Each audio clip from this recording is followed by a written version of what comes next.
Indie Mogul. Hey guys, Zach Finfrock here with Backyard Effects. I'm here with Jay Ryan, a very, very talented guy who built the Time Machine. What inspired you to build the Time Machine? It was a little movie called Back to the Future. When I saw that thing come out of the truck back in 1985, I was a kid, but I loved it. Yeah. I loved it. I thought it was the coolest thing in the world. Now, to do something to this scale, like how long did it take you to do this? Believe it or not, I built it with a buddy of mine. We went half on everything. His name's Sean Bishop, awesome dude. He had the Ghostbusters car. And yeah, right, we built that together, and I was like, I have always wanted to do the DeLorean. Nice. Come on, it's my favorite movie car. He was like, let's do it. It took us about 4 or 5 months working on Sunday afternoons up at his shop. He had a prop shop at the time, and this is the end result. We've been tweaking it for a couple years. Yeah. But I mean, the car was built in probably about 4.5 months. So you guys did the Ecto one first, and then you're like, now it's my turn. We're doing the Time Machine. It's such a long story, but yeah, something like that. Yeah. Sorry. Now, okay, how much does something like this cost? I mean, it can't be cheap. It's not cheap, and I don't know. We stopped the numbers? counting. We stopped counting. It's about twice what we thought it would be. That's all I know. Fair. But I mean, you get plenty of use out of it, though. I mean, what do you do with it? We rent it out all the time, actually. Yeah. I mean, we're very, very lucky. We've become very friendly with Robert Zemeckis and Bob Gale, and they have us help them. You know, we just did the 25th anniversary DVD and Blu-ray set. We have a bonus feature on that, and did some promotions for that as well as the video game that just came out. We've got a great working relationship, so the car is usually used pretty frequently for them. And also Universal, this is the only one that Universal actually recommended. Oh, you know, if you call them, say we want to rent a DeLorean, they say, well, all right, call this guy. There you go. Wow. Yeah, lucky. I don't know how that happened. That was pure luck more than anything else. Yeah. Now, okay, I've noticed, and you mentioned earlier, that a lot of these are, I mean, movie accurate down to the last detail. We try to get as close as we could. I mean, now, what kind of research goes into something like that? I mean, years and years. Yeah. Yeah, and it's not just me. I mean, there's a handful of guys out there who do this. Yeah. And collectively we've pooled our resources, and this is the result of a big team, working together. Exactly. So. Yeah. Now, if someone wanted to get into something like this, making movie cars, something like that, how did you get started? How about that? I loved that movie, and I said that I want to own that car.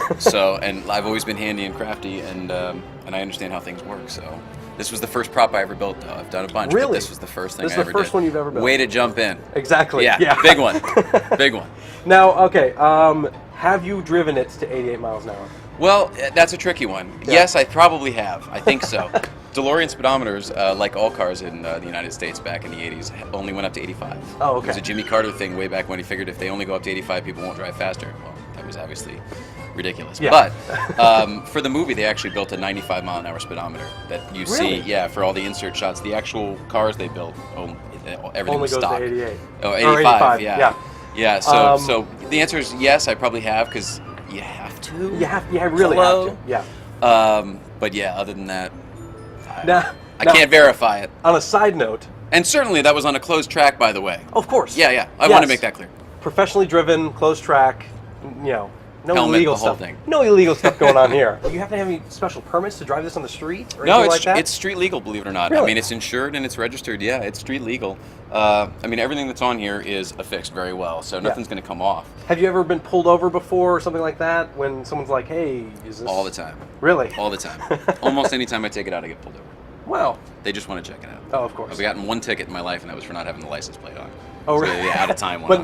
You just had the out-of-time one? All right. Now, speaking of driving, can those bastards do 90? Oh, you know what? They've never caught me, so guess not.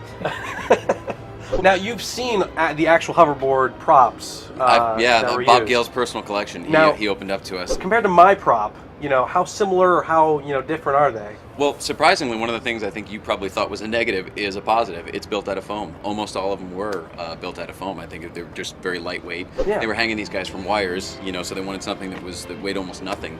They would screw through the sneakers right into the board just to have it hang off them while they were supported on the wires. They had wooden ones as well, exactly. for stunt stuff, but most of them were just foam, just like that.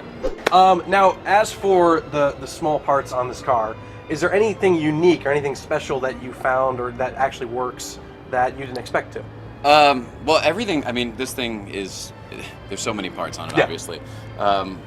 like I said, the research that went into it, we had so many people looking for things. Yeah. Everything that's on the back of this is the real stuff that they use in the movie. There are some things that are very unusual, Yeah. things that are military surplus, aircraft surplus, and there's some things that you would find, at Macy's in the 80s, like the Krupp's coffee grinder, which is what the Mr. Fusion actually is made of. So it's a combination of really, really hard to find stuff and stuff you could just find on eBay. Yeah.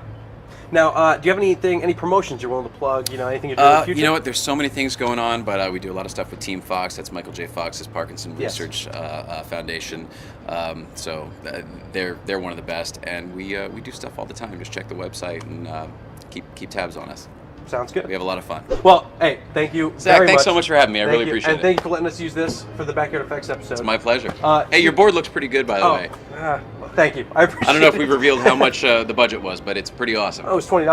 $20 for my board. And speaking of, if you want to find out how to make your own Backyard Effects hoverboard, you can go to this video that's right here. What are you pointing at, Zach? The video. Oh, okay. Here. Just want to make sure. And then if you want to go to the newest episode of Backyard Effects, you can go to this one right there. So, If you want to find out how to build a DeLorean time machine, go to off-to55.com. which is right here.